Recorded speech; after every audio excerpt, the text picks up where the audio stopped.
So everybody, it looks like it's official. The Apple and Goldman Sachs partnership, which brought us the beloved Apple Card back in 2019, is officially ending, or at least the partnership is. So in this video, what I want to talk about is, first off, let's talk about the Apple Card a little bit in general to see exactly what you get out of it, but then also talk about what it means moving forward now that this partnership is ending in the next 12 to 15 months, because there's a lot of speculation, there's a lot of things that are happening in limbo, and I want to make sure that everybody's prepared for either a current Apple Card user or somebody that's been looking forward to getting the Apple Card. So without further ado, let's get into this video, but first, a quick word from our sponsor, BenQ.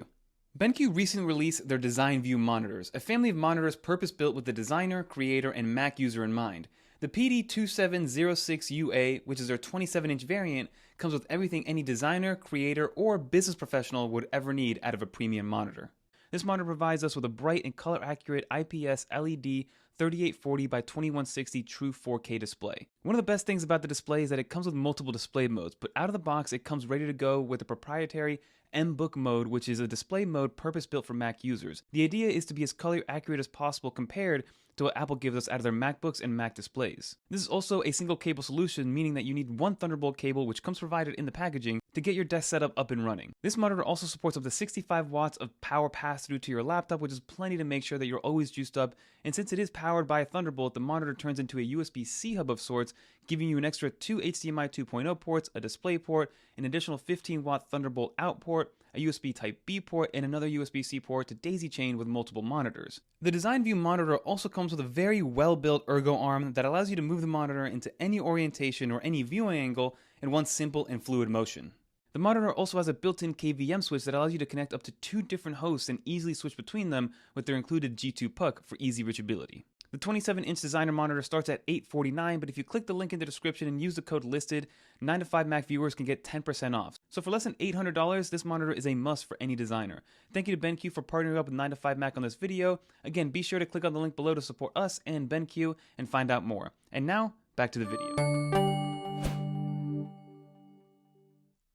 So before we get into all the news, I do want to quickly go over the Apple Card in general for those people that want to get educated on exactly what the Apple Card is and what it brings. So I will leave timestamps down below if you guys want to skip from this part if you already know what's going on. But the Apple Card was Apple's first ever kind of, store-branded credit card, and they actually touted it back in 2019, and they marketed it very well, right? It is a zero annual fee credit card that came in this beautiful titanium finish, which honestly still to this day, and I have a decent amount of credit cards, and it's still the heaviest and clankiest credit card that I've ever used. But the Apple Card, it looked great, right? It was marketed like an Apple product. It looked like it was something that you really wanted to have, especially for Apple fanatics and Apple users like myself.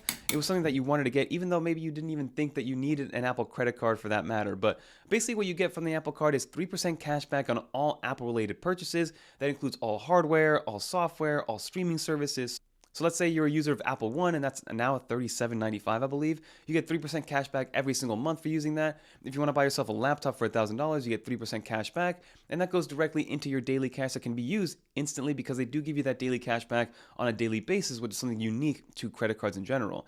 Then you do get 2% cash back on any purchases that were done through Apple Pay. And in the US here, that is actually getting more and more robust. I believe a little under 90% of all merchants now accept Apple Pay. So if you're just looking at it from a cash back standpoint, 2% cash back on pretty much 90% of your purchases, for me, is a win. So that is what really brought the Apple Card up to the foreground, because as a zero annual fee card, and this is somebody that is in kind of the credit card world, zero annual fee card, have 2% cash back on mostly everything, is something that's very competitive, because most cards in this kind of zero annual fee form factor and kind of price range only give you about 1 to 1.5% cash back. So 2% cash back on all Apple Pay purchases is great. And then finally, you do get 1% cash back anytime that you use the physical card. So this was an occasion that was happening maybe at restaurants and things like that. But now even in the US, if you want to use Apple Pay, most restaurants do take Apple Pay, giving that 2% cash back.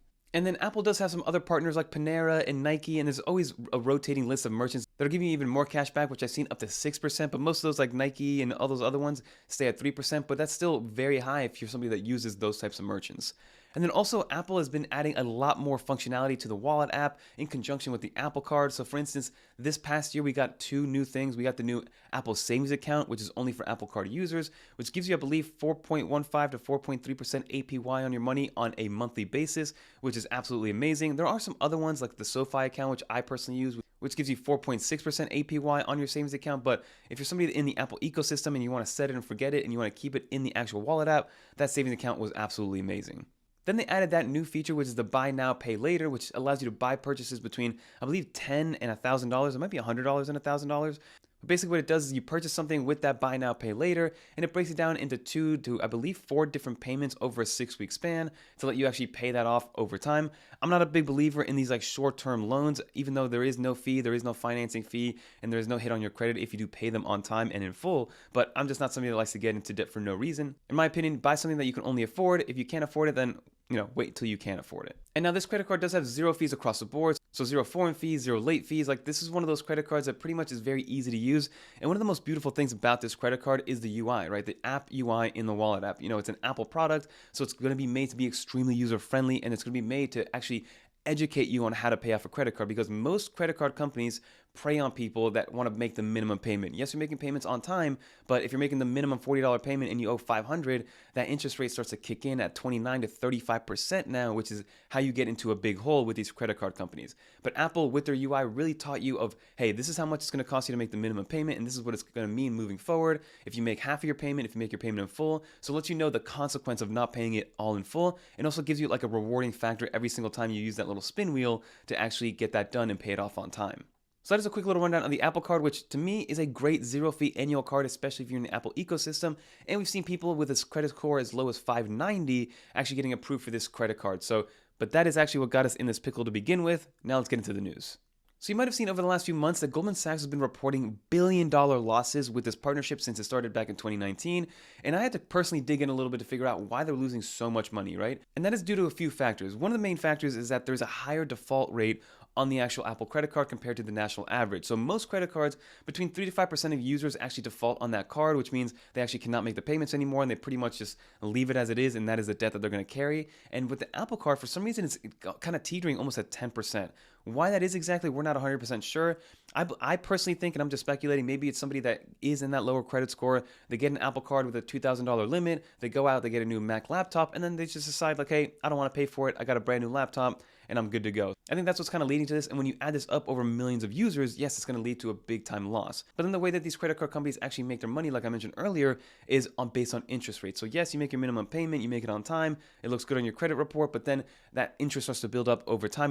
And that is how credit card companies actually make their money, right? By taking advantage of you making that minimum payment and not paying the credit card off in full. So I believe what's happening here on the other side is that people that are actual Apple Card users, they're in the Apple ecosystem, maybe they're a little bit more educated in the credit card space, and that's leading to people making their credit card payments in full, in conjunction with the ability to actually see exactly with the UI how much you owe, when you owe it, what the consequences are of not paying those things off on time and paying them off in full.